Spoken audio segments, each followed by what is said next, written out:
And that exact combination literally does not exist anywhere else. I'm going to repeat it. Name me one brand, one car brand. Name me one. It doesn't exist. You got to give it its flowers. But this is the factory 1000 horsepower cars and how much they cost per horsepower. Right now, the ZR1X and ZR1 are covered. Just take a look, right? Take a look at the Tourbillon, the Yesco, $2,000 per horsepower. The Yesco, 1,780 per horsepower, no problem. There's a car here. There's the Vette here. It's covered.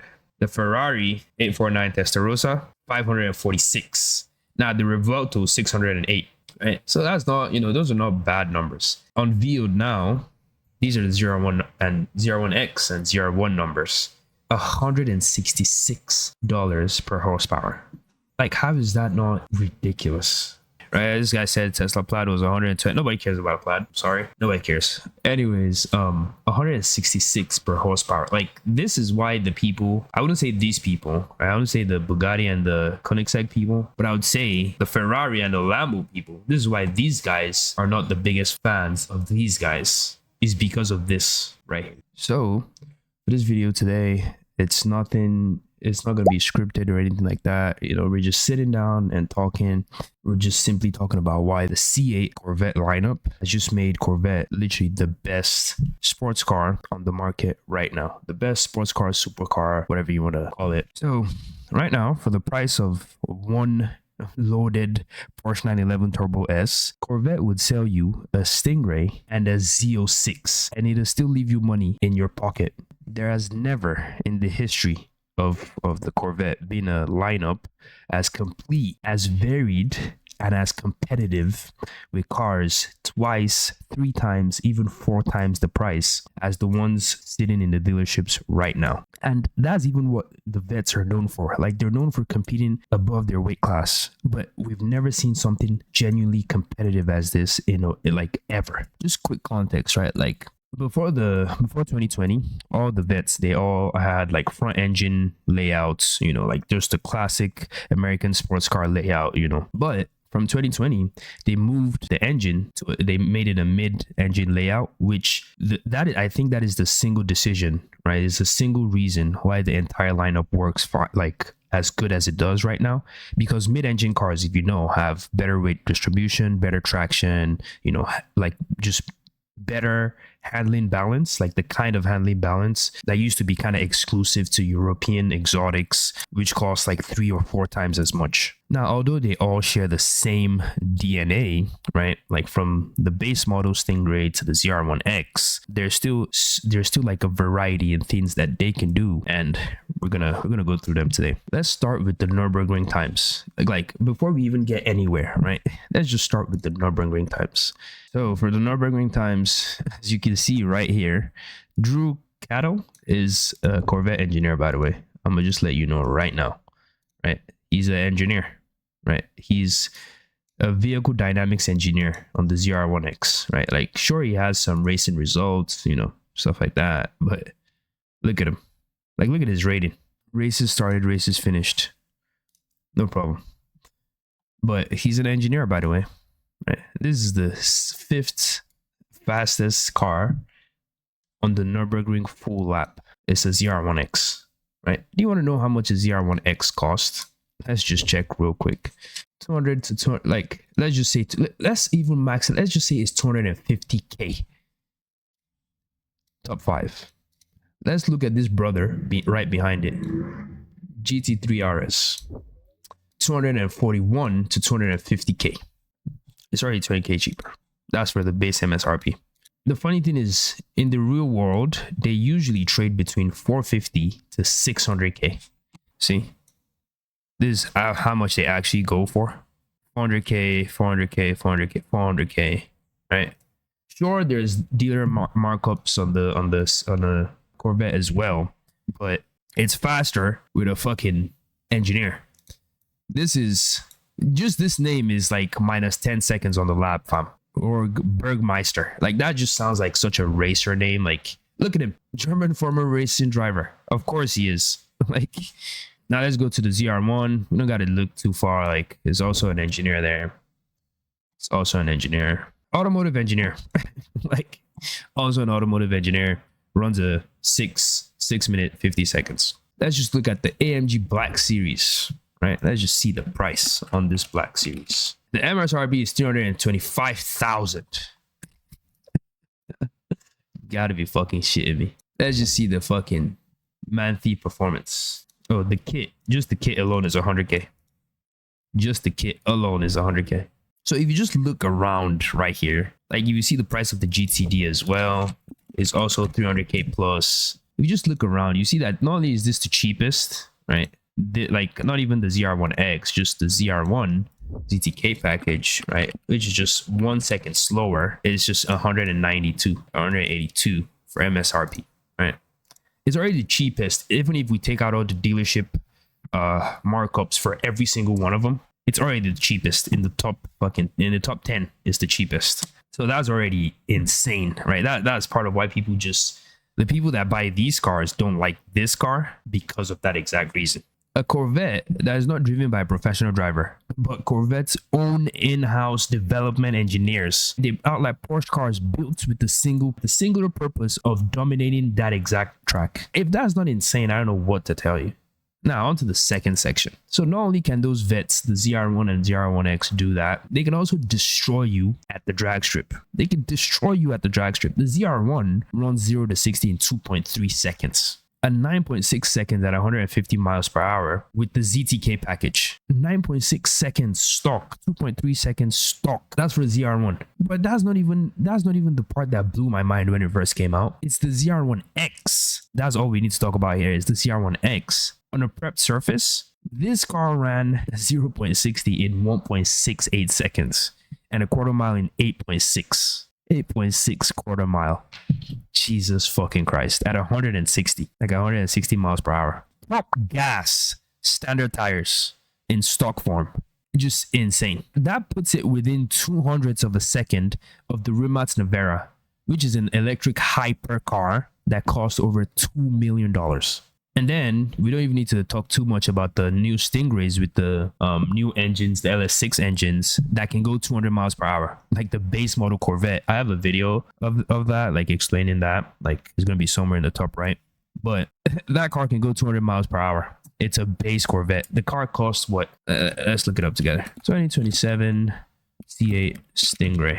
The car starts at $73,000, right? 535 horsepower. 2.8 seconds. This is supercar territory. Like a 2.8 seconds 0 to 60 and 200 miles per hour. And it's naturally aspirated. How is this not supercar territory? And then you're going to somehow tell me the Z06 is not a supercar? Like you're out of your damn mind. But 73,000 to go 200 miles per hour. Like where the hell are you getting that? The closest thing you're getting to that is a black wing.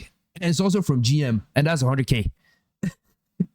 like you get what I'm saying? Like, that's like a 100K car. It's just insane. And you want the base trim too. It's just insane. I haven't even talked about the E-Ray, right? That runs the quarter mile in 10.6 seconds at 120 miles per hour. And it goes 0 to 60 in 2.5 to 2.6 seconds. That's a stock car, 10.6 seconds, which is the all-wheel drive Vette.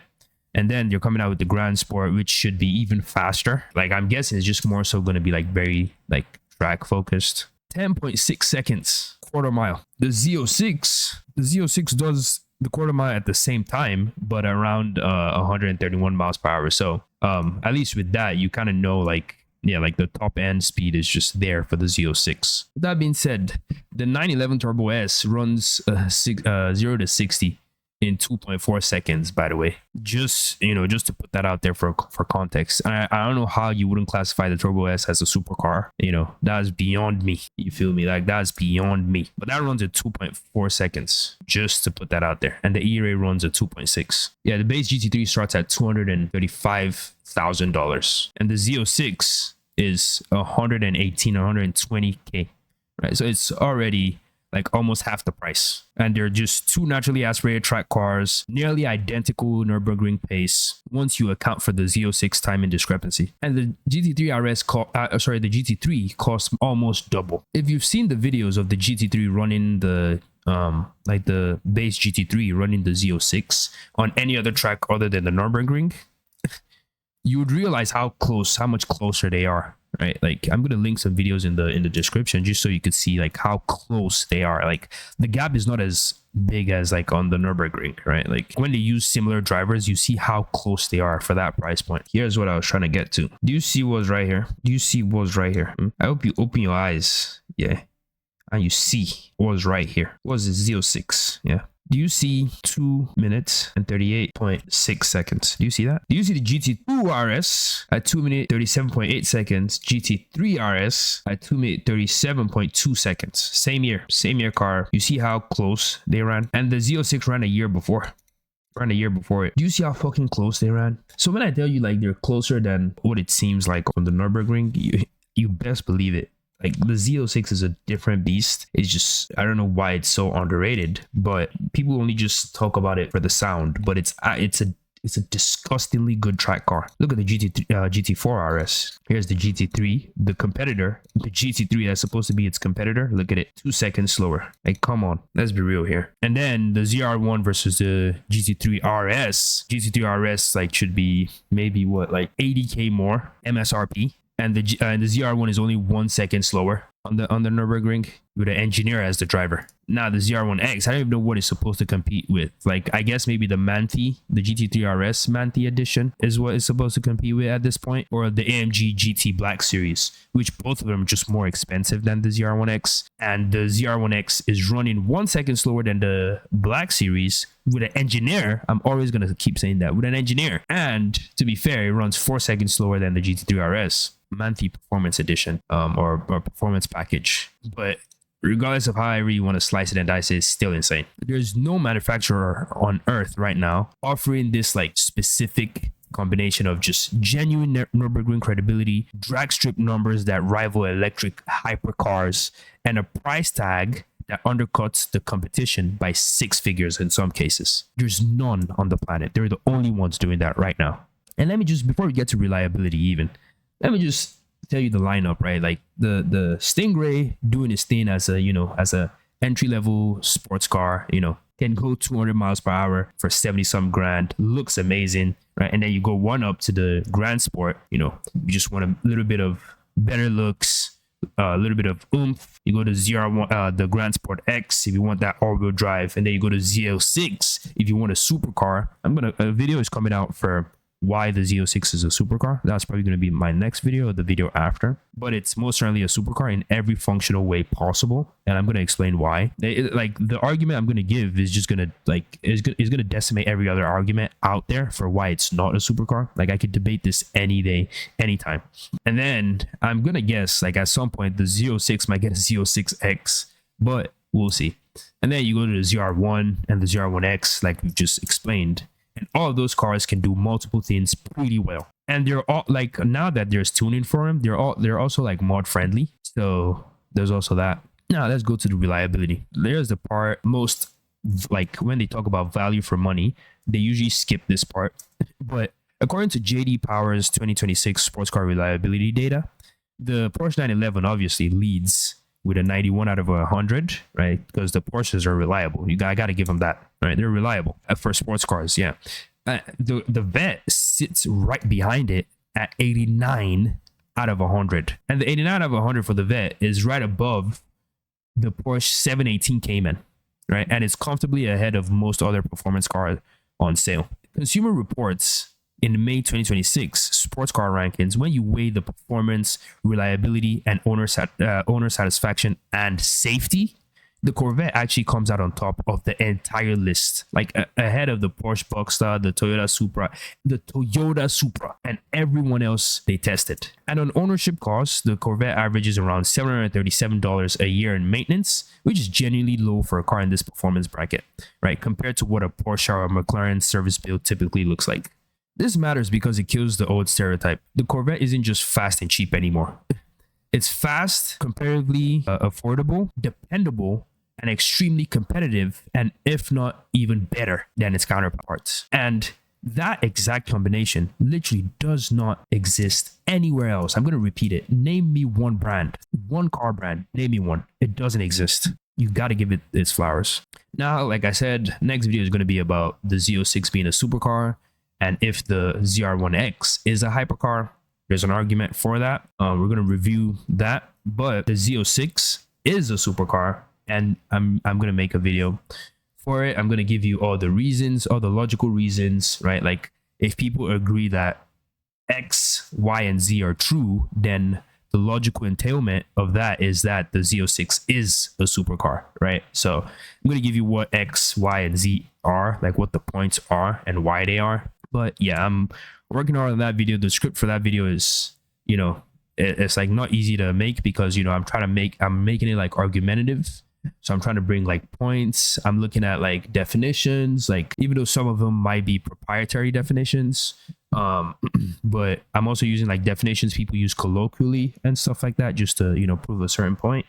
But yeah, that is taking me a bit more time to make than any other video, even though all the other videos take a decent amount of time anyways, but this is just taking me like more than 2 weeks already. So it's gonna be a good one. It's gonna be a good one. Now I just want to end this with the fact that like the C8 lineup is just insane, right? It's insane now. There's no two ways about it. You know, it's literally the best sports car on the market. Like if you have money and you have money and you just want to have a good time, or you want to get the best bang for your buck, just get a fucking C8. It's quality, it's fast, it's affordable, it's record breaking. Just get a C8. That like, you feel me? That's all I'm gonna say. Now if you have a little bit more money to blow and you want to spend and you want that prestige, right? Obviously get the other cars, you know, the Porsches, the Lambos. Lately America has been on top. You know, the GTD as well is also an amazing car. I feel like I should make a video about it one of these days. I'm not one of those people, like obviously I'm a Corvette fan over like a Ford or Dodge, but I'm not one of those fans that like hate one or two sides, you know, none of that. Like I give respect where respect is due, you know. Like the GTD is amazing. Like it beat the ZR1, although it was with a race car driver, it still beat the ZR1, you know, the ZR1X, you know. Like is it the GTD competition? We got to give it its flowers. It's American, you know, making America proud. So like I do think that the Vet can obviously drop a quicker time. I don't know if it's going to be as quick as what the GTD dropped, but I mean, I hope it is, you know, just as the Vet fanboy that I am, I hope it does. And we'll see. But obviously Corvette is not going to run the lapping. You're just not going to do that. Like people hoping that they go back to, that's not going to happen.